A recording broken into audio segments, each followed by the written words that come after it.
దేవుని నామానికి మహిమ కలుగునుగాక. మీ అందరికి కూడా వందనాలండి. సమయంలో మనము ఎఫెసీలకు రాసినటువంటి పత్రికలో 4వ అధ్యాయంలోనికి వస్తూ ఉన్నాం.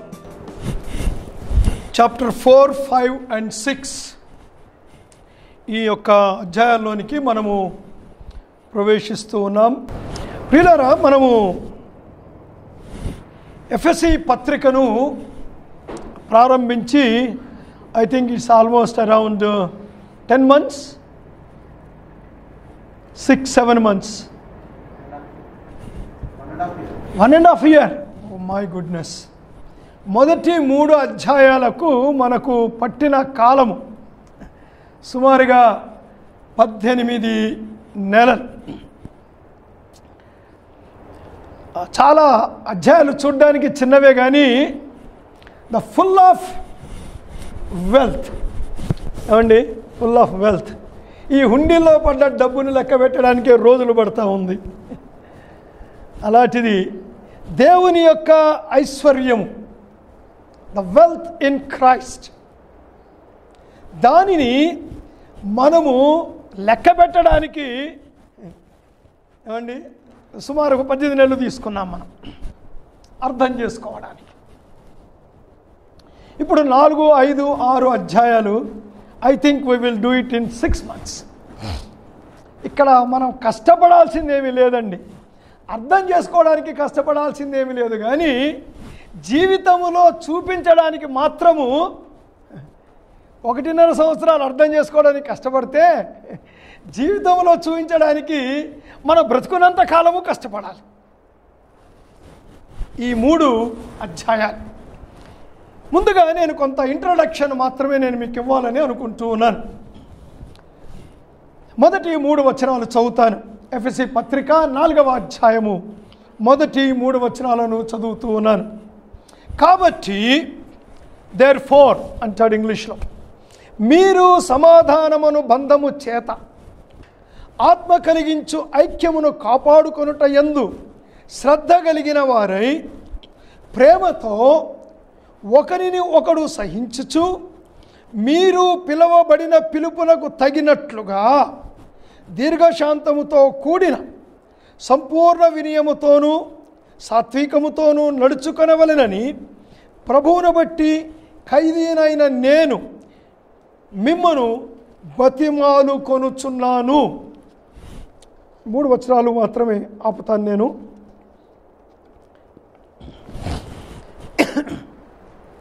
కాబట్టి అంటాడు therefore.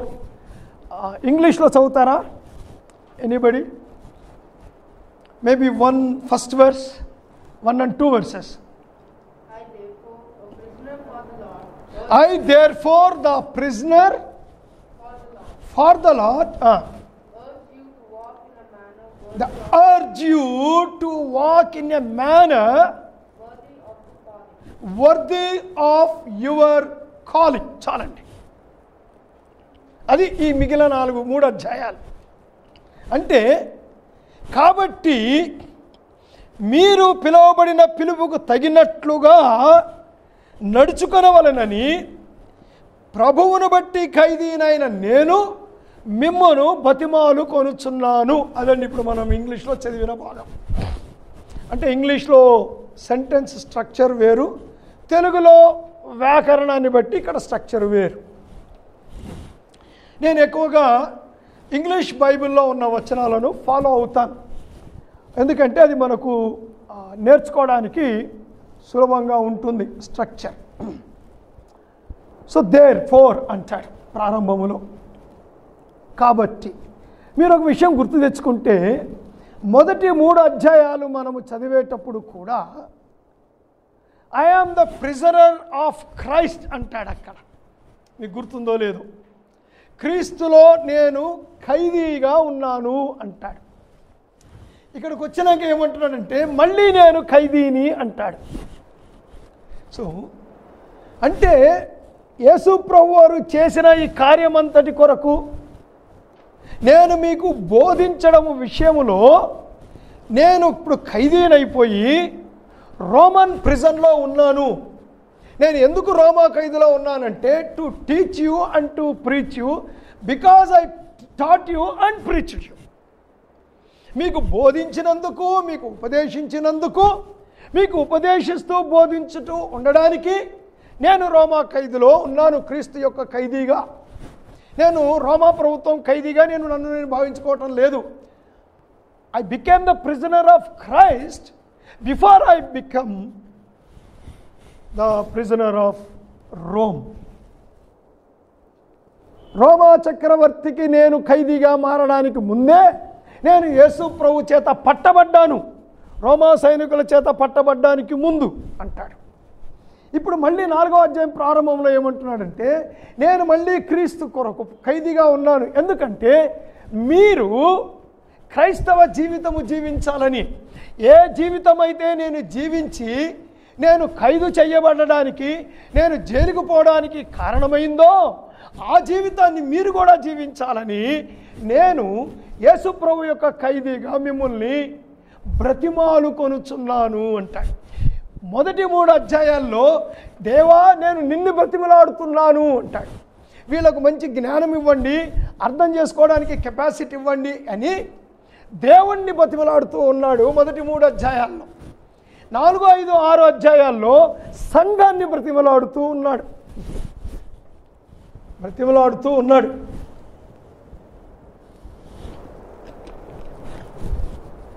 పౌలుకి ఎంత అధికారం ఉందండి? ఎంత అధికారం ఉండి ఉండొచ్చు అంటారు? యాజ్ అన్ అపోస్టల్ సంపూర్ణమైన అధికారంతో ఉన్నాడు ఆయన. కానీ ఏమంటున్నాడండి?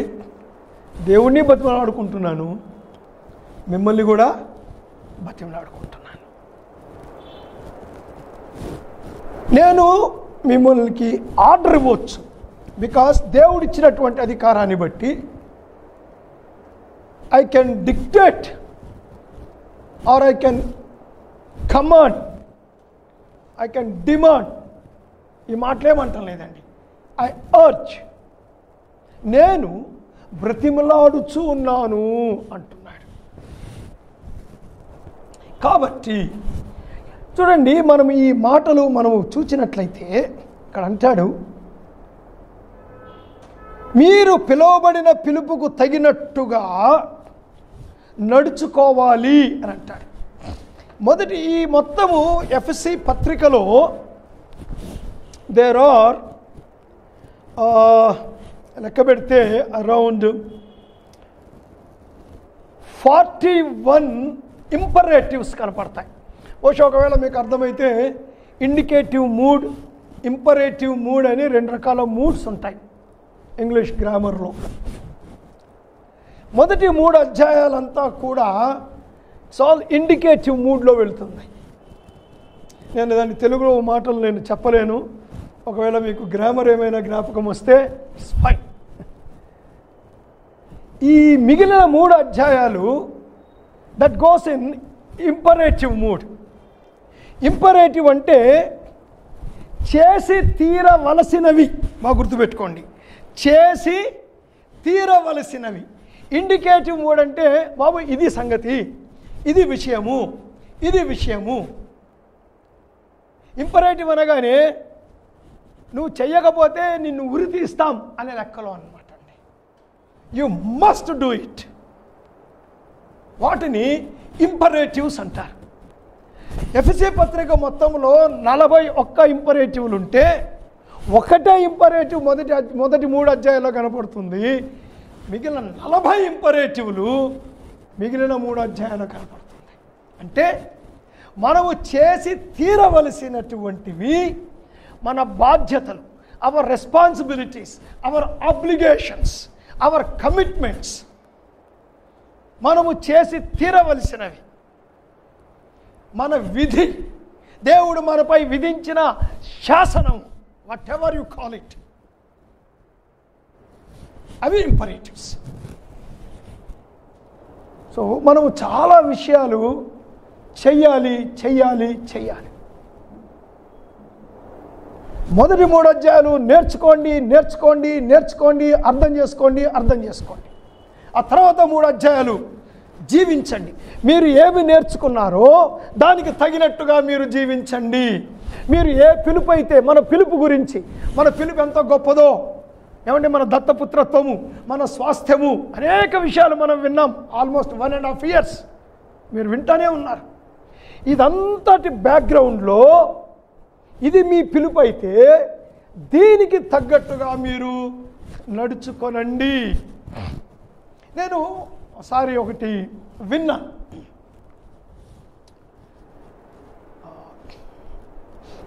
చాలా ఏళ్ల కిందట.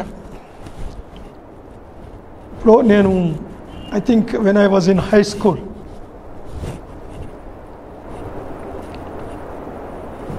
మా బావగారు చెప్పారు. ఆయన ఏదో కథ చెప్తూ ఆ రోజు ఈ రాజుల గురించి, వాళ్ళ గురించి, వీళ్ళ గురించి, బ్రిటిష్ రూల్ గురించి, వాడి గురించి మాట్లాడుతుండేవాడు. క్వీన్ విక్టోరియా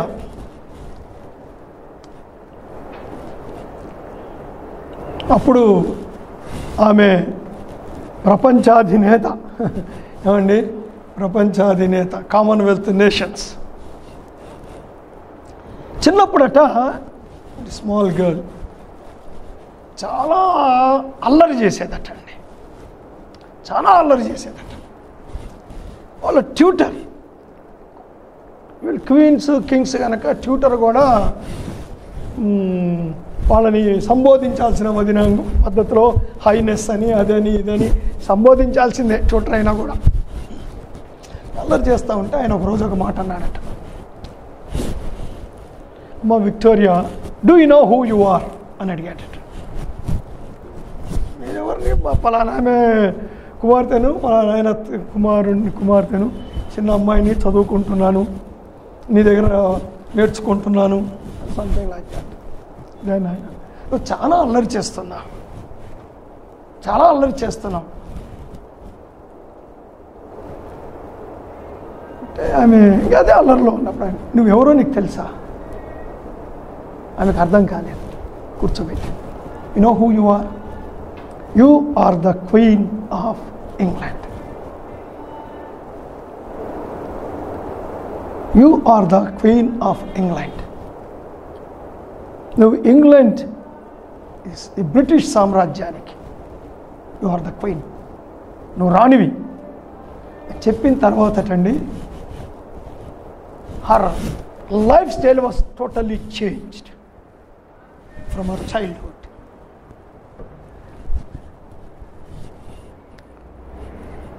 Yes, మన యొక్క లైఫ్ స్టైల్ మారాలి. when we understand God's plan for us.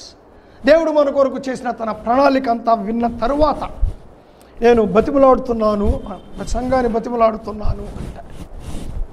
మనం ఇలా చెప్పుకోవచ్చు. మొదటి 3 అధ్యాయాలు that is talking about wealth, మిగిలిన 3 అధ్యాయాలు టాకింగ్ అబౌట్ వాక్. ఈ అధ్యాయాల్ని మనము గమనిస్తే 4వ అధ్యాయము 1 నుంచి 16 వచనాల వరకు వాక్ ఇన్ యూనిటీ అంటాడు. మీరు ఐక్యమత్యములో నడవండి. ఐక్యమత్యం మీకు అవసరము, మీరు ఐక్యమత్యములో నడవండి అంటాడు. ఆ తర్వాత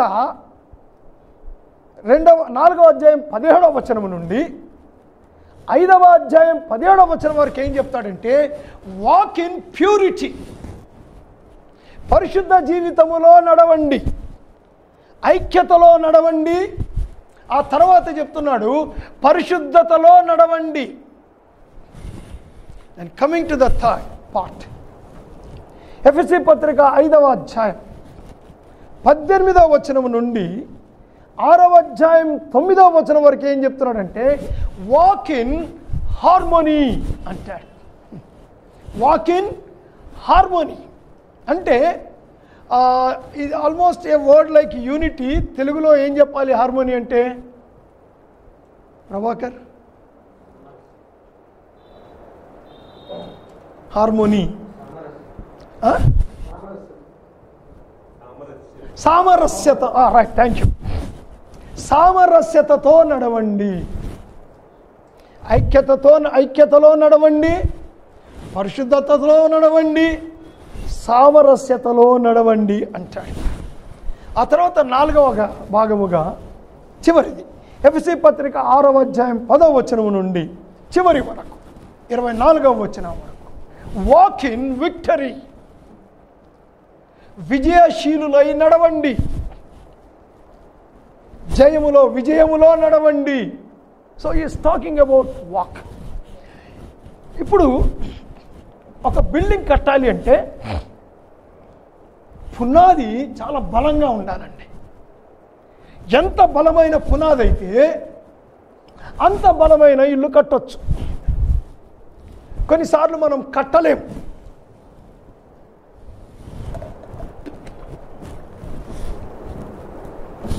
మేము ఇల్లు కట్టేటప్పుడు మేము ఫుట్టింగ్ కానీ పిల్లర్స్ కానీ పునాది ఎంత వేసామో తెలుసండి, 5 అంతస్తులకు సరిపడా వేశాం. Our planning was a church, a Bible college and 1 hostel. ఏమన్నా ఇది బైబిల్ కాలేజ్ ఇవన్నీ అనుకున్నాం ఆ రోజుల్లో. ఏమండి ఈ 2 అంతస్తు 1 అంతస్తుతో ఆగిపోయాం. Sometimes we cannot build. కానీ పునాది అన్నది చాలా ప్రాముఖ్యమైనది. పునాది వీక్గా ఉంటే ఏమీ కట్టలేం, ఏమీ కట్టలేం. మనం మొదటి 3 అధ్యాయాల్లో మనం గమనిస్తే ఎఫెసీ పత్రిక 2వ అధ్యాయం చదవండి, 20 నుంచి 22 వచనాలు. ఎఫెసీ పత్రిక 2వ అధ్యాయము 20, 21, 22 వచనాలు చదువుదాం. చదవండి. మైక్ ఇచ్చారా? క్రీస్తు యేసే ముఖ్యమైన మూలరాయి అయి ఉండగా అపోస్తులును ప్రవక్తలను వేసిన పునాది మీద మీరు కట్టబడి ఉన్నారు. చదవండి. ఎస్, పరిశుద్ధమైన దేవాలయం ఒకటకు వృద్ధి పొందుచున్నది.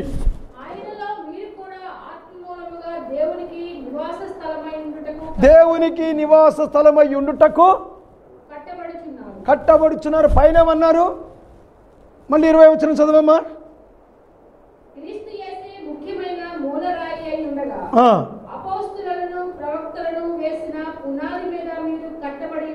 కట్టబడి ఉన్నారు. 20 వచనం. 22వ వచనానికి వచ్చేసరికి మీరు కట్టబడుతూ ఉన్నారు. ఏమండి మీరు కట్టబడ్డారు, మళ్ళీ ఏమంటున్నాడు? మీరు కట్టబడుతూ ఉన్నారు.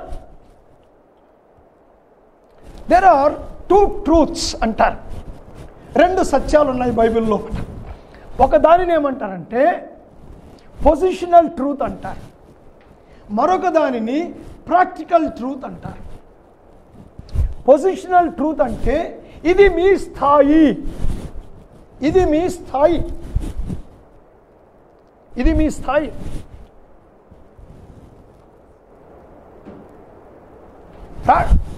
ప్రాక్టికల్ ట్రూత్ అంటే ఆ స్థాయికి తగ్గట్టుగా మీరు నడుచుకొనండి. సో మన స్థాయి ఏమిటి? దేవుడు మనల్ని తన దేవాలయంగా కట్టేసుకున్నాడు. కానీ మన యొక్క అనుదిన జీవితములో ఆయన యొక్క దేవాలయముగా మనము మన జీవితాన్ని కడుతూ వెళ్ళాలి.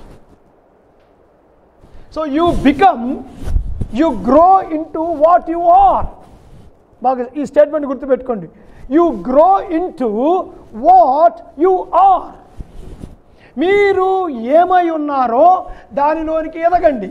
నేను పోయిన వారం ఇచ్చాను అనుకుంటాను ఎగ్జాంపుల్, మళ్ళీ చెప్తాను. ఓ చిన్న బాబు పుట్టాడు, పసిబిడ్డ పుట్టాడు, కొన్ని గంటలు అయింది. మనిషి కాదా? ఏమండి పురుషుడు కాదా? కదా బాబు పుట్టాడు కదా, పురుషుడు కాదా? పురుషుడే. 100% పురుషుడా? ఏమైనా తక్కువ ఉందా? 100% 100% మనిషేనా? కానీ ఏమవ్వాలి ఆ పిల్లోడు? పురుషత్వములోనికి ఎదగాలి. ఎందులోకి ఎదగాలండి? You should grow into the stature of manhood.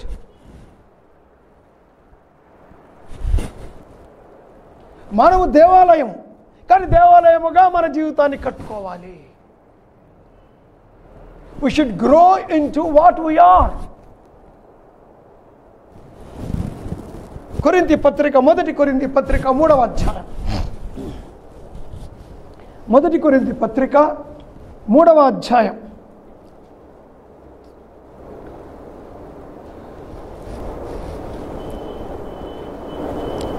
10 నుంచి 15 వచనాలు చదవమ్మా. దేవుడు నాకు అనుగ్రహించిన కృప చొప్పున నేను నేర్పరి అయిన శిల్పకారుని వలె పునాది వేసితిని. నేను నేర్పరి అయిన శిల్పకారుని వలె పునాది. ఇంతకుముందు చదివాం, అపోస్తలులు ప్రవక్తలు వేసిన మూలరాయి పునాది, క్రీస్తే మూలరాయి, దాని మీద మీరు కట్టబడుతున్నారు. ఇప్పుడు పౌలు దాన్ని ఇంకొద్దిగా క్లారిఫికేషన్ ఇస్తున్నాడు. చదవమ్మా. మరి ఒకడు దాని మీద కడుతున్నాడు.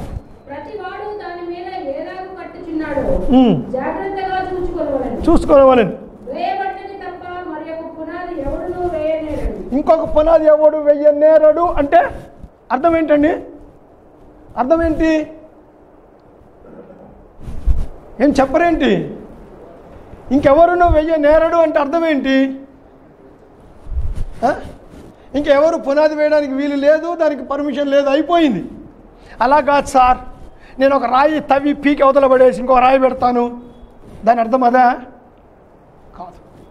ఆల్రెడీ పునాది వేయబడింది.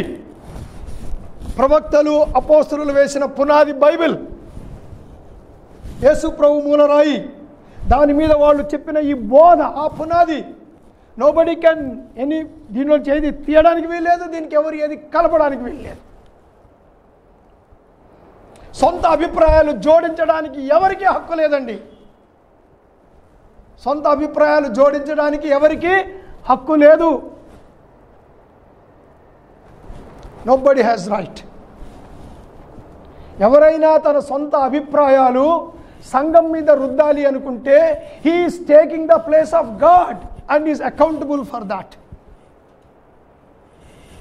నేను మీకు బోధించేటప్పుడు బైబిల్ తప్ప నా సొంత అభిప్రాయాలు దాంతో కలిపి మీకు నేను బోధిస్తే, ఏమండి, బైబిల్ని మీ మీద రుద్దకుండా బైబిల్ ముసుగులో నా అభిప్రాయాలు మీ మీద రుద్దితే నేను దేవునికి లెక్క అప్పగించుకోవాలి.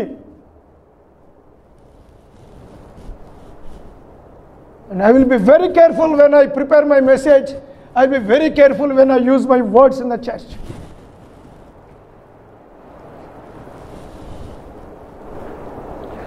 And when whatever I preach you believe, whatever I preach you take it. అంతే కదండి. నేను ఇప్పుడు తల్లి వండి పెడితే పిల్లలు ఏం చేస్తారండి? తింటారు. ఆమె అందులో నిద్రపోయే మందు కలిపిందా, చచ్చిపోయే విషయం కలిపిందా, హూ నోస్. పాడైపోయింది, వాసన కొట్టేదాన్ని బాగా వేడి చేసి వాసన లేకుండా చేసి ఇంత నెయ్యి చుక్కలేసి పెట్టిందా? పిల్లలకి ఏం తెలుసండి? They trust mother and eat.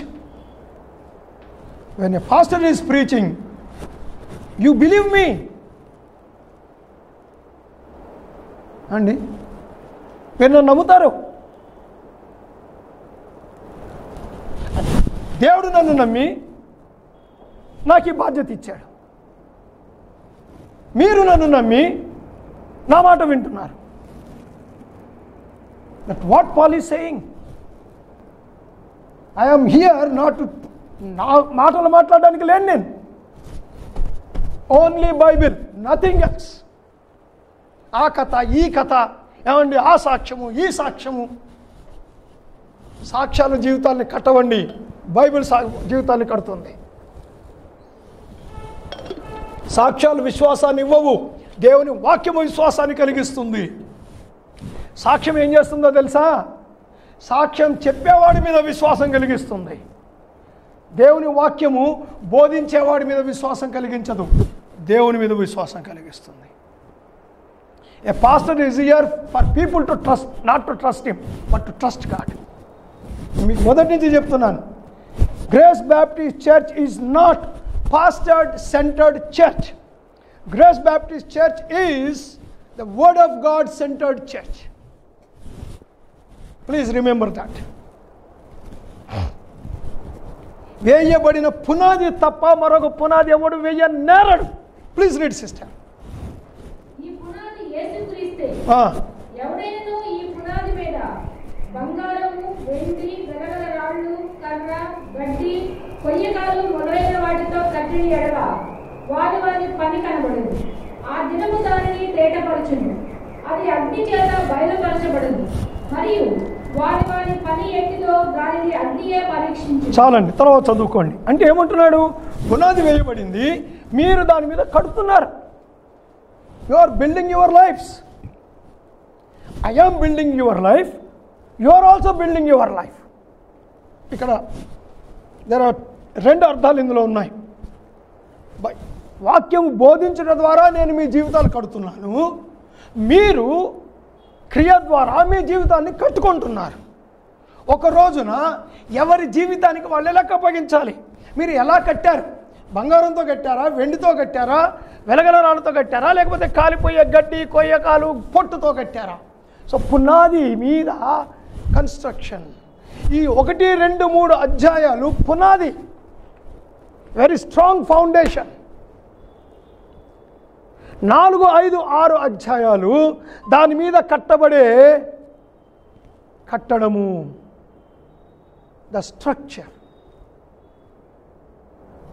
Stronger the foundation. ఏమండి? Stronger the building. సో ఆ పునాది మీద చాలామంది పాస్టర్లు, చాలామంది దైవ సేవకులు, బ్రదర్ డాక్టర్ ఏంటి బ్రదర్, డాక్టర్ అంటారు. ఒక ఆయన ఏమంటారు తెలుసా ఈ మధ్య యూట్యూబ్లో, 4 సువార్తలు తప్ప ఇంకా మిగిలింది బైబిలే కాదండి అంట. పోనీ సార్, మరి కొండ మీద ప్రసంగం ఒప్పుకుందామా? కొండ మీద ప్రసంగం 3 అధ్యాయాలు కదా, అది కూడా బైబిల్ కదా? అది కూడా బైబిల్ కదా? వద్దులే, మిగిలిన బైబిల్ అంతా వద్దులే. ఆ 3 అధ్యాయాలు ఒప్పుకుంటావా? ఆ 3 అధ్యాయాల ప్రకారం జీవించడానికి ఇష్టపడతావా?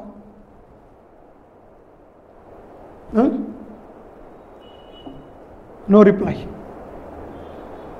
ఓకే, ఆ 3 అధ్యాయాలు కూడా కాదు బైబిల్. ఏమిటి బైబిల్ అంతా అంటే, నువ్వు స్వస్థపడదువుగాక, ఏమండి, నీ 10,000 10 లక్షలు అగునుగాక, ఆ రొట్టె ముక్కలు గంపలు మిగిలినవి, అంతే కదండి. ఆ రొట్టెలు 5 చేపలు 5 రొట్టెలు, ఇన్ని వేల మంది తినిరి. బైబిల్లో వేల మంది తినిరి, ఇక్కడ వాడే తినును.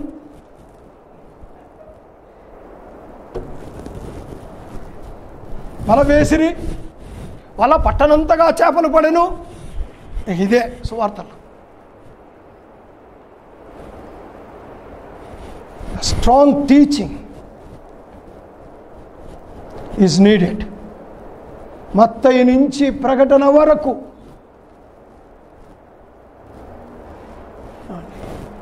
You need teaching. ఒక విషయం గుర్తుపెట్టుకోండి, the life style depends on what he believes. One's life style depends on what he believes. ఒక వ్యక్తి తాను ఏమి నమ్ముతున్నాడో ఆ వ్యక్తి యొక్క జీవన విధానము తన యొక్క విశ్వాసం మీదనే ఆధారపడి ఉంటుందండి. డబ్బే సర్వస్వం అని నమ్ముతున్నాడు అనుకోండి, డబ్బు కొరికే బ్రతుకుతాడు. ఏమండి? అబద్ధాలు ఆడితే తప్పు లేదు, మోసం చేస్తే తప్పు లేదు, ఏమైనా చేసేయచ్చు, డబ్బు ఇంపార్టెంట్ అనుకునేవాడు జీవితం ఎలా ఉంటుంది అండి? The faith determines the values. The faith determines the values.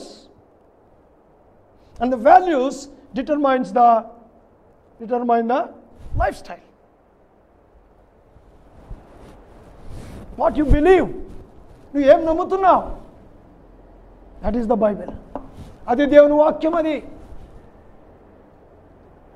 పౌలు యొక్క పత్రికలు మీరు చదివితే, ఎఫెసీ పత్రిక మొదటి 3 అధ్యాయాలు డాక్ట్రిన్, ఆ తర్వాత 3 అధ్యాయాలు ప్రాక్టికల్ లైఫ్. రోమా పత్రిక మొదటి 11 అధ్యాయాలు డాక్ట్రిన్, ఆ తర్వాత 12 నుంచి 16 అధ్యాయాలు ప్రాక్టికల్ లైఫ్. గలతీ పత్రిక మొదటి 4 అధ్యాయాలు డాక్ట్రిన్, ఆ తర్వాత 2 అధ్యాయాలు ప్రాక్టికల్ లైఫ్. కొలసీ పత్రిక, ఫిలిప్పీ పత్రిక, తెస్సలోనికే పత్రిక కొన్ని వచనాలు డాక్ట్రిన్, కొన్ని వచనాలు ప్రాక్టికల్ లైఫ్, కొన్ని వచనాలు డాక్ట్రిన్, కొన్ని వచనాలు ప్రాక్టికల్ లైఫ్.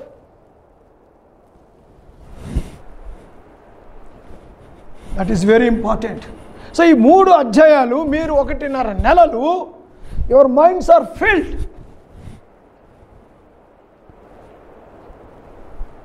ఒక ఆయన అంటాడు, జ్ఞానము ఉప్పొంపజేయును బ్రదర్, ఉప్పొంగ చెయ్యును, కాబట్టి ఏమొద్దంట జ్ఞానం అదట. అరే పౌలు గారు చెప్పింది అదే, జ్ఞానం ఉప్పొంగ చేయును కానీ ప్రేమ అది. ప్రేమ లేని జ్ఞానం ఎందుకు పనికిరాదు. ప్రేమ అంటే ఏమిటి? Love God, love neighbour, both. Love God. ఇంతకుముందు ఒక స్లోగన్ వినేవాళ్ళమండి తెలుగులో, మానవ సేవయే మాధవ సేవ. ఈ మధ్య ఒక స్వామి గారు ఏం చెప్పాడంటే, మాధవ సేవయే మానవ సేవ అని చెప్తున్నాడు. And he wants more money in the name of God. But what Bible says, లోకం ఏం చెప్తుందో లెక్క కాదండి. బైబిల్, దేవుడు ఏం చెప్తున్నాడంటే, దేవునిని ప్రేమించాలి, పొరుగువాడిని కూడా ప్రేమించాలి. ఇవి 2 కలిసే ప్రయాణం చేస్తాయండి. ఇవి 2 కలిసే ప్రయాణం చేస్తాయి.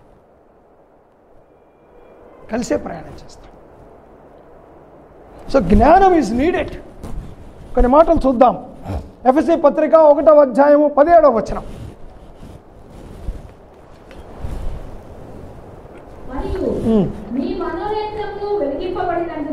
మీ మనోనేత్రములు వెలిగించబడినందున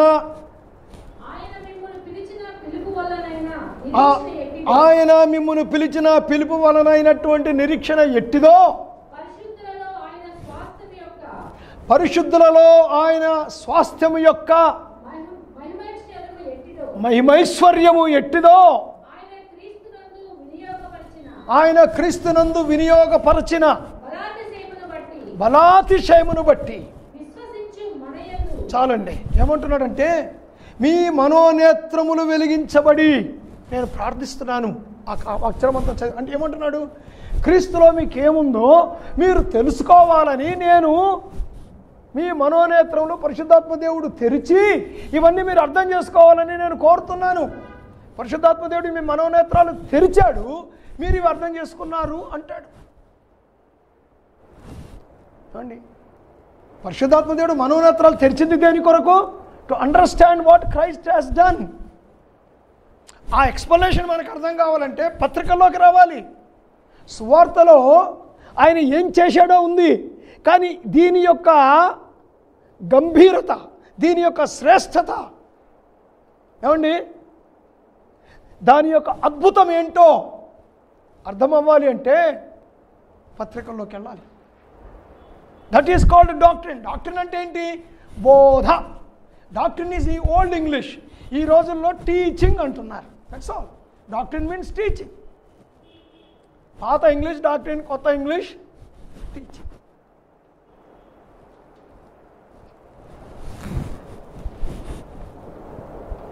వాక్యము నేర్చుకోవాలి. సరి అయినది నేర్చుకున్నప్పుడే సరి అయిన జీవితం కట్టబడుతుంది. సరైన జీవితం కట్టబడుతుంది. ఫిలిప్పీ పత్రిక 1వ అధ్యాయము 28వ వచనం. Philippians chapter 1 verse 28. నేను వచ్చి మిమ్మల్ని చూచినను రాకపోయినను మీరు ఏ విషయంలోనూ ఎదిరించి వారికి బెదరక అందరూ ఒక్క భావముతో సువార్త విశ్వాస పక్షమున పోరాడుచు. చాలండి. వాళ్ళు ఏమంటున్నాడండి? సువార్త విశ్వాస పక్షమున పోరాడుచు అంటే ఏమంటున్నాడు? The faith of the gospel. The faith of the gospel. సువార్త యొక్క అంటే సువార్త అంటే నాట్ ఓన్లీ యేసు ప్రభువు వారు మన కొరకు చనిపోయాడు తిరిగి లేచి కాదండి. The whole good news that Bible proclaims. యేసు ప్రభువు చనిపోయాడు, మన కొరకు చనిపోయాడు, లేచాడు అంటే ఏంటి సువార్త? పాపక్షమాపణ సువార్త, మనకు పరలోకం దొరకడం సువార్త, మనకు ఆయనలో స్వాస్థ్యం దొరకడం సువార్త, దత్తపుత్రత్వం దొరకడం సువార్త, మనం ఒక సంఘంగా ఏర్పడడం ఒక సువార్త, ఆయన మనకు శిరస్సు అవ్వడం ఒక సువార్త. So much all the faith అంటే ఏమంటున్నాడు? వాట్ యు బిలీవ్, దాని కొరకు పోరాడండి, దాని కొరకు పోరాడండి, దాని కొరకు పోరాడండి, దాని కొరకు పోరాడండి. మా బావగారు ఒక మాట అనేవాళ్ళు, ఆయన పెద్ద సంఘం అండి వాళ్ళది, was the secretary of that church. మేము ఒక చిన్న సంఘం ప్రారంభించాం. చిన్న గదిలో మంచం ఎత్తి పెడితే మా చర్చి, మంచం వేసేస్తే వాళ్ళ బెడ్రూమ్, మంచం ఎత్తితే నలుగురం, అందులో మొదటి మెసేజ్, రెండో మెసేజ్ ఆ నలుగురికి, ఆరాధన, బల్ల. మా బావగారైనాడు, నువ్వు అంటే లార్న్ గారి ఫెలోషిప్. సో మెయిన్ లైన్ ఏంటి? విజయవాడ నుంచి విశాఖపట్నం దాకా మెయిన్ లైన్ అనమాట అండి. పాపం ఇది లూప్ లైన్, కాకినాడకి, సామర్లకోట నుంచి కాకినాడకు ఒక చిన్న లూప్ లైన్ అట్లా పోతుంది. సో మా బావగారు ఏమనేవారు తెలుసా? జోషి, నీకున్న జ్ఞానానికి, నీకున్న టాలెంట్కి నువ్వు మెయిన్ లైన్లో ఉండకుండా లూప్ లైన్లోకి వెళ్ళిపోయావయా అనేవాడు అనమాట. I said main lines are not important బావగారు, the word of God is important. వాక్యం ఎక్కడ ఉన్నది ఉన్నట్టుగా బోధించబడుతుందో, I don't care how many people are there. అది చిన్న గద, చిన్న ప్రార్థన మందిరమా, చాలా తక్కువ మంది ఉన్నారా, I don't care. Is it rich in word of God or rich in people coming? That's important. అది చాలా ప్రాముఖ్యం. రామ్నగర్ నుంచి సఫీల్గూడకు సైకిల్ వేసుకొని వచ్చామండి నేను.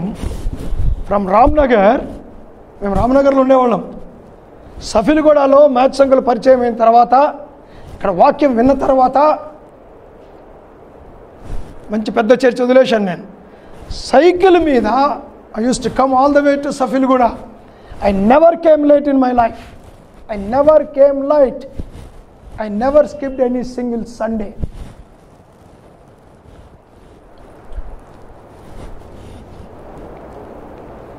నేను మీటింగ్స్కి వెళ్ళిపోయేవాడిని. My wife never skipped the Sunday. బన్నీని ఎత్తుకొని గౌతమ్ నగర్ నుంచి, అప్పుడు బస్సులు ఏమీ లేవు, all the way walk from Gautam Nagar to Safilguda. నేనేమో మీటింగ్స్కి పంపించేవారు, లార్న గారు అక్కడికి వెళ్ళి, ఇక్కడికి వెళ్ళి ప్రీచింగ్కి, బ్రాంచ్ చర్చెస్కి. బన్నీ నెలల పిల్లోడు ఎత్తుకొని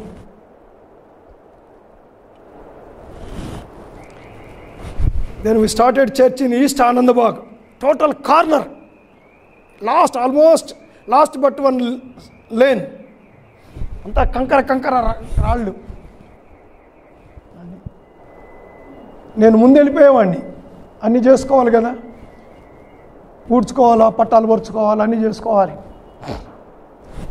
జాయిస్ని ఎత్తుకొని బన్నీని నడిపించుకుంటూ all the way walked my wife, never let to the church. East Anandbagh ending. ఒక విషయం గుర్తించండి, దూరమా, కష్టమా, ప్రయాసనా, అది కాదండి ఇంపార్టెంట్. వాక్యము ఉన్నది ఉన్నట్టుగా బోధించబడుతూ ఉన్నదా? ఎంత దూరం ఉన్నా అక్కడికి వెళ్ళాల్సిందేనండి.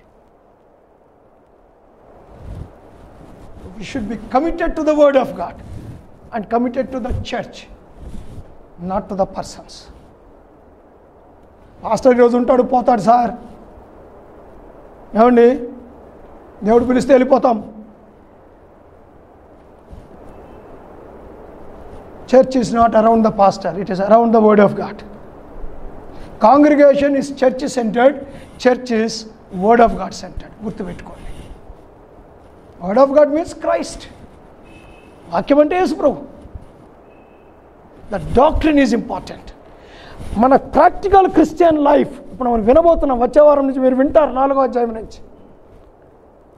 ఎలా ఉంటుందో ప్రాక్టికల్ లైఫ్ అనేది, క్రిస్టియన్ ప్రాక్టికల్ లైఫ్ ఎలా ఉంటుంది, అదంతా దేని మీద ఆధారపడి ఉందంటే ఇన్ని నెలలు మీరు ఏమి విన్నారో దాని మీద ఆధారపడి ఉంటుంది. దాని మీద ఆధారపడి ఉంటుంది. ఇంకో మాట చూడండి, 2 తిమోతి పత్రిక 3వ అధ్యాయం 16-17 వచనాలు.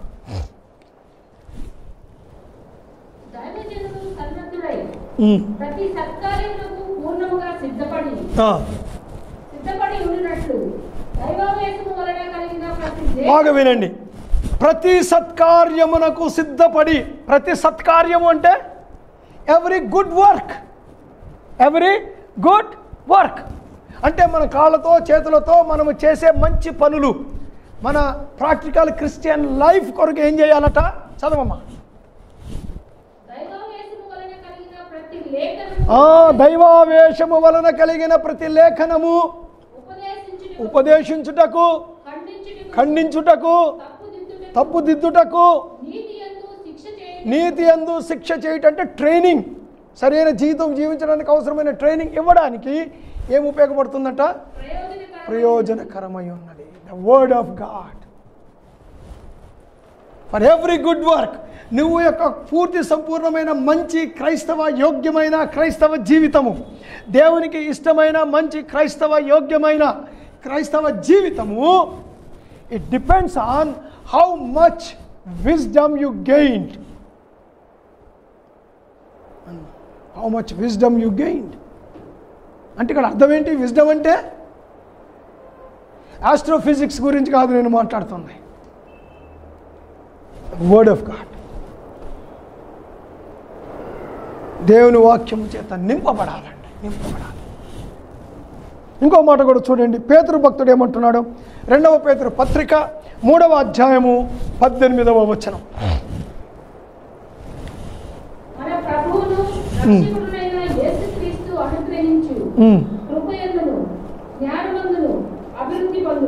కృపయందును జ్ఞానమందును అభివృద్ధి పొందుడి.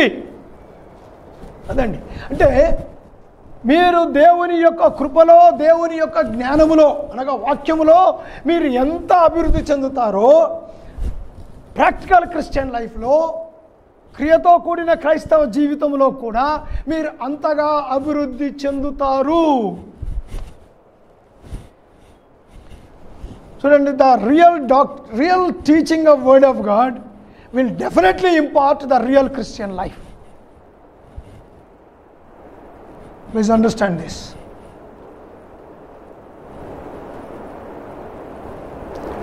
కాబట్టి ప్రియులారా, మనం ఇక్కడ just it is all introduction.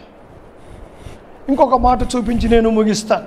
మనం చెప్పుకున్నాం వాక్ ఇన్ యూనిటీ, 4 భాగాలు చెప్పాం కదండి. 4 నుంచి 4, 5, 6 అధ్యాయాలు. మొదటి భాగం ఏంటి? ఐక్యతతో నడుచుట. మొదటి అధ్యాయము, ఎఫెసీ పత్రిక మొదటి అధ్యాయములో మనం ఏం నేర్చుకున్నామా అంటే, మీరందరూ కూడా ఒక్క శరీరముగా ఉండుట కొరకై కృప ద్వారా మీరు పిలువబడ్డారు. అది మనం మొదటి అధ్యాయంలో నేర్చుకున్నాం.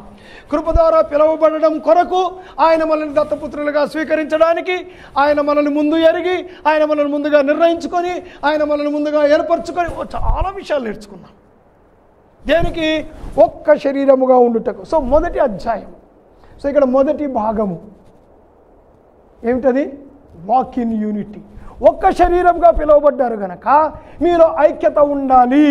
సో మీరు ఐక్యతతో నడవండి. అంటే మొదటి భాగము, ఈ 4, 5, 6 అధ్యాయాల్లో ఉన్నటువంటి మొదటి భాగము మొదటి అధ్యాయంలో మీరు నేర్చుకున్న దాని మీద ఆధారపడి ఉన్నది. ఇప్పుడు రెండవ దానికి వద్దాం.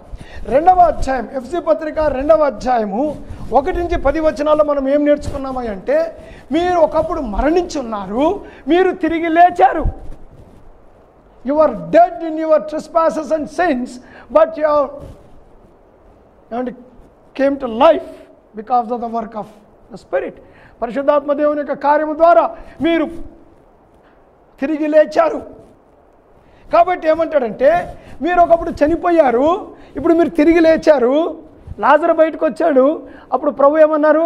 ఆ వాసన కొట్టే బట్టలు, ఆ శవం వాసన కొట్టే బట్టలు తీసేసి మంచి బట్టలు కట్టండి. మీరు చనిపోయి తిరిగి లేచారు కనుక ఇప్పుడు మీరు ఏం చేయండి? ఈ వాసన కొట్టే బట్టలు తీసేసి మంచి బట్టలు వేసుకోండి.